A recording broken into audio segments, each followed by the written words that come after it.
শাহিন আর মারুফের আদরের সেই ছোট্ট বোনটি, যার হোস্টেলের টাকা জোগাড়ের জন্য শাহিন শুয়ে থাকতো আপনার অফিসের বারান্দায়, যার টাকা জোগাড়ের জন্য শাহিন আপনাকে খোঁজ দিয়েছিল AK-47 রাইফেলের, টুন্ডা আর ফেন্সি বাবুলের ভাইয়ের হাত থেকে ইজ্জত বাঁচানোর জন্য লাভ দিয়ে পড়ে মারা গেছে।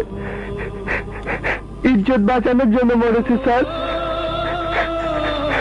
লাশ কাটা ঘরে বুকটা কাটার জন্য ওকে বেআব্রু করবেন না স্যার, ওকে বেআব্রু করবেন না স্যার। বাবু, আমি টুন্ডা কাদের। টুন্ডা, তোর বোনের কাছ থেকে শুনেছি তুই শাহিনের ছোট ভাই। তোরে আমার খুব দেখার ইচ্ছা। তুই তাড়াতাড়ি চলে আয় নকি। তোর বোনটা আমার কাছে জমা রয়েছে, কখন কি হয়ে যায় আমি বলতে পারবো না। তোর আল্লাহর কসম লাগে আমার বোনটারে কিছু বলিস না। ও কিন্তু নিষ্পাপ, ও কিন্তু কিছুই জানে না। আমি আসতেছি। তাড়াতাড়ি চালা।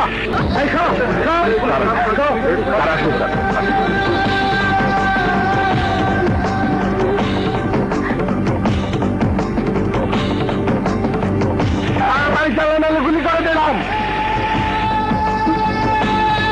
আচ্ছা, পিস্তলটা তোলো, টাকাটা তোলো। এরা নিশ্চয়ই অনেক কিছু জানে, এদের কাস্টডিতে নাও। চালা, তাড়াতাড়ি চালা। ভাইয়া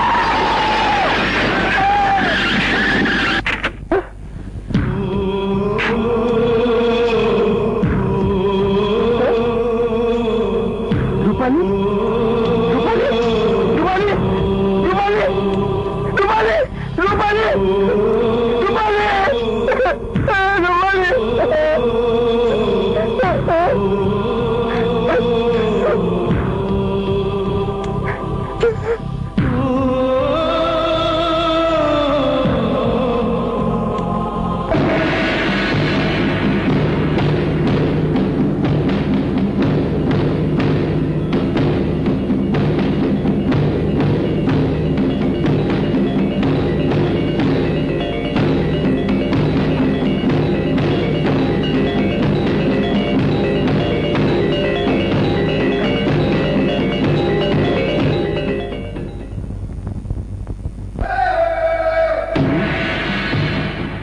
এইটাই বাবু।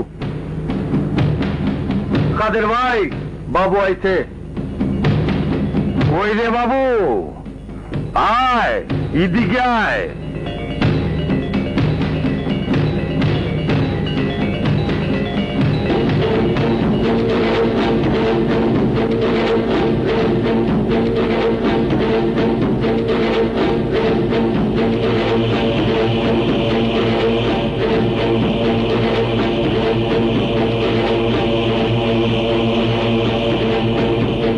তাহলে বাবু, হ্যাঁ?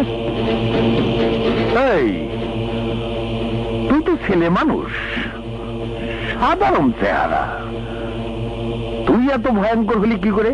টুন্ডা, তুই আমারে ভয়ঙ্কর বানাইছিস। তোর ভাইও কম ভয়ঙ্কর ছিল না।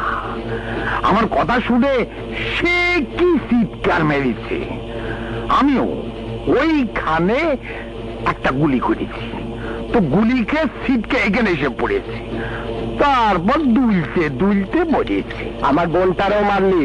এই যে ছেলেটা তোর বোন রে পাশের ঘরে নিয়ে গিয়ে বোধ হয় একটু গায়ে হাতটা দিয়েছিল, তা উনি সেইতে গিয়ে জানলা দিয়ে লম্ব মেরেছে, লম্ব মেরে গিয়েছে।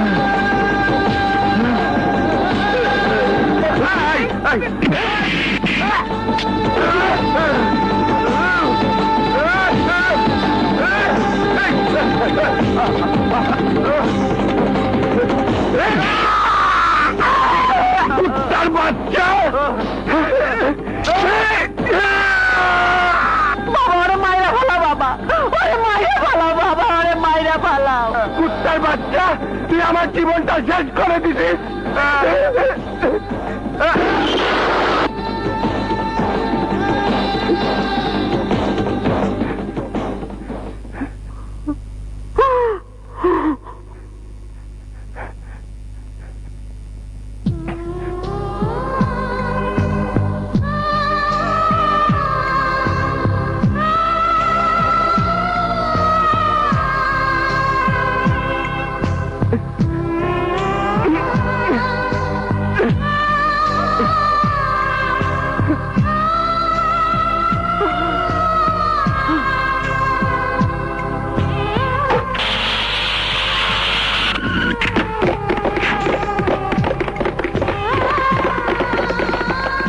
বাবু স্যার, তুমি শাহিনের ভাই মারুফ না?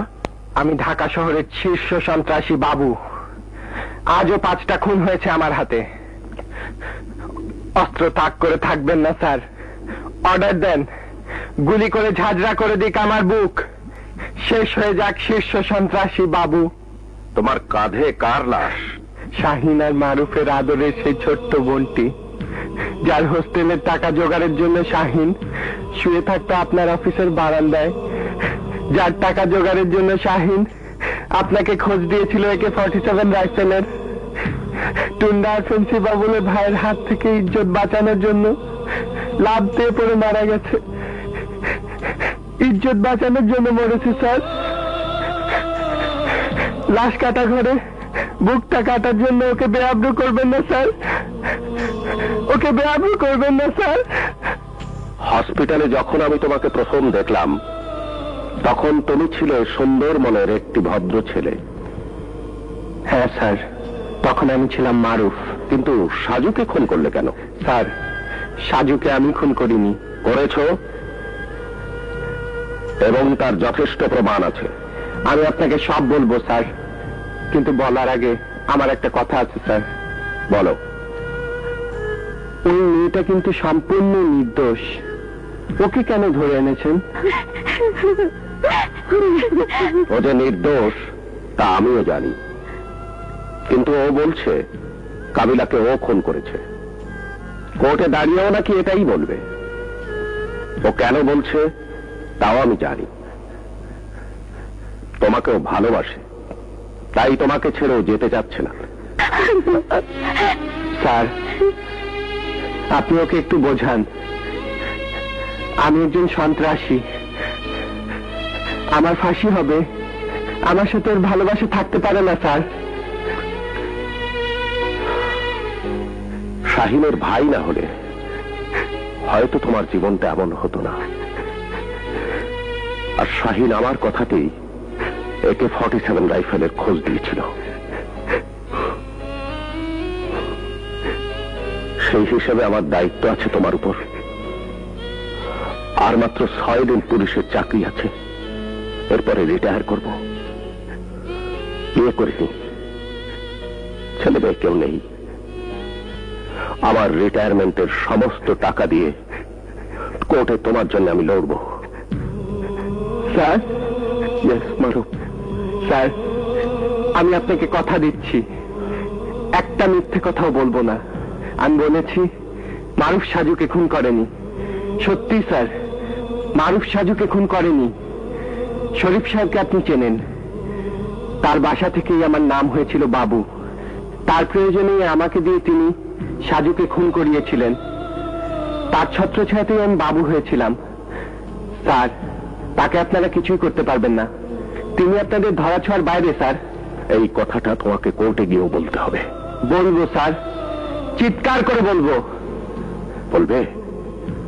ওঠো।